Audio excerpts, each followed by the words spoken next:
Tafiditra anatin'ny fankalazana ny fetin'ny mozika ny etsika faiseur de musique izay nisokatra ny maraina teo tetsy amin'ny AFT Andavamamba ary itoy hatramin'ny 13 Jona ho avy izao. Ny andinindiny makasika izay indrindra no entina amintsika ao anaty fanetedena ity. Maro karazana ireo zava-maneno hita eny an-toerana.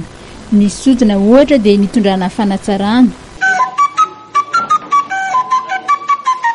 Sodina fahitatsika anazy dia le bambony ny antoany dia amin'izao fotoana izany efa misy an'ity sodina ity dia natsaraina le izy dia nasiana endrika ohatran'izao zany dia nazahoana ohatr'izao tsy hoe dikany fotsiny izany ny enjehana fa misy dikany be le izy atao mora hiratra an'iny satria ny tifitra tonga dia mamonjy miakatra dia tsotsotra kely zany no mitsoka anazy par rapport amin'le sodina taloha.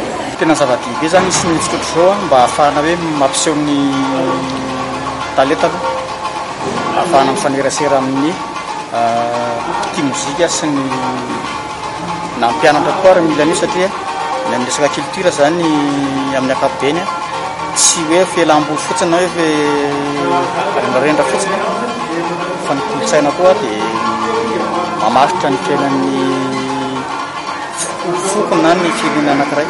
Hita ety an-toerana ihany koa ny valiha chromatique.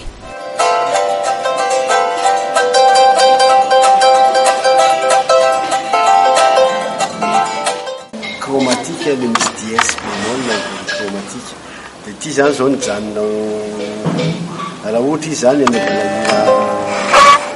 vazaha ohatra hoe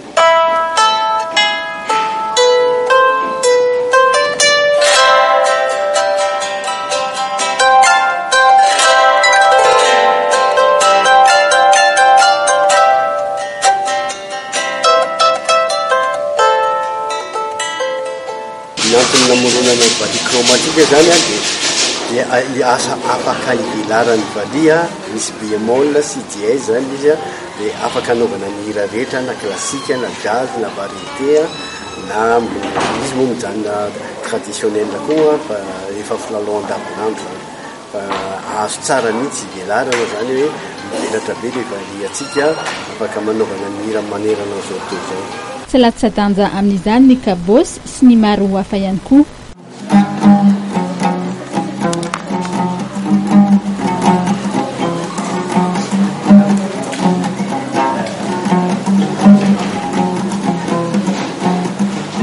Hita ety an-toerana ihany koa ireo zava-maneno mampiavaka ny faritra Nosy.